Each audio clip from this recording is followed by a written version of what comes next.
Last night, Zach and I are going to review game number 3 between the Atlanta Hawks and the Milwaukee Bucks. It is currently halftime. The score is 56-56. I'm joined by Zach like always. Now, Zach, I know you're on a bike ride for most of the first half, or was it just the second quarter?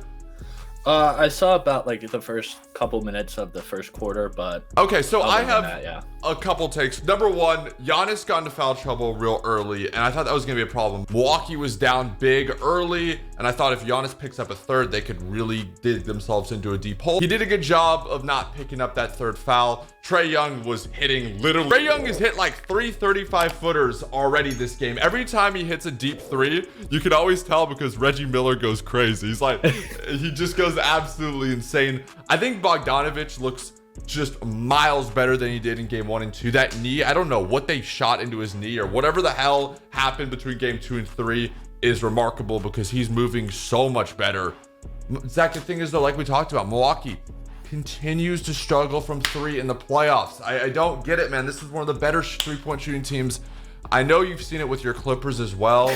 Yeah. It's just, I don't know. Like Milwaukee, once in a blue moon, when they shoot the 3-ball well, they're unstoppable, but they can't hit anything. I love the energy and hustle by Bobby Portis. It makes me again wonder why he didn't really play in the Brooklyn Nets series at all. He was great off the bench.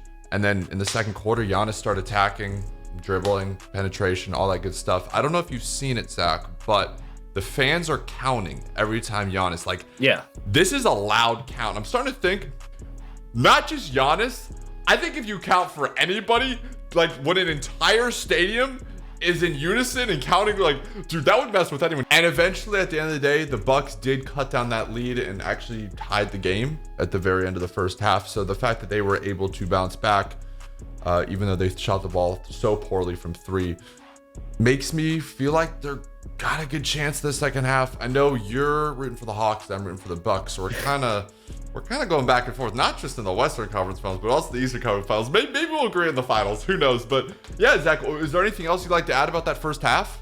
I mean, not the first half, but more the second half. Underlining factor in every single game, it seems like, for the Bucks at 3-point shooting. It's just like the Clippers, just like the Suns as well too.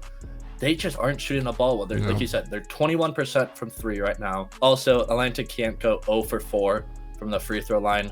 Trae Young with 0 free throws attempts in the first half is very strange to me. Just like if Luka would have done that, they both kind of do that little floater, try and get the foul, but we'll see. I don't really know where to start. I think we have to start with the Trae Young injury because that was obviously a turning point in the second half of the Milwaukee Bucks versus the Atlanta Hawks. The Bucks did defeat the Hawks 113-102. And as much as I want to talk about Trae Young's injury, I also want to talk about Chris Middleton just totally taking over that game.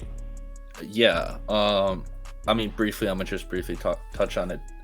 After the Trae Young injury, the Bucks went on a 30-17 run. That's the difference right there. But I mean, like you said, Chris Middleton, he had 9 straight points in the fourth quarter, getting him to 14 points in the quarter when there was 5 minutes left.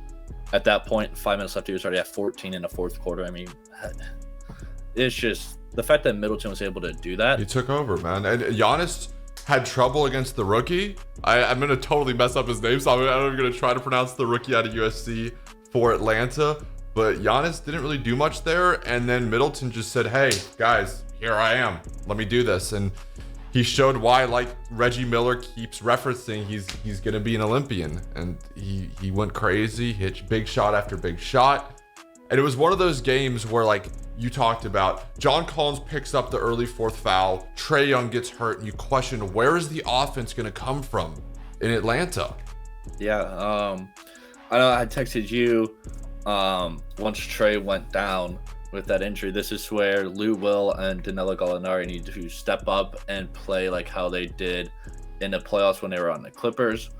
And they just didn't really do. I mean, Gallinari was great. He had a great game. He was awesome for them off the bench, but he could only do so much.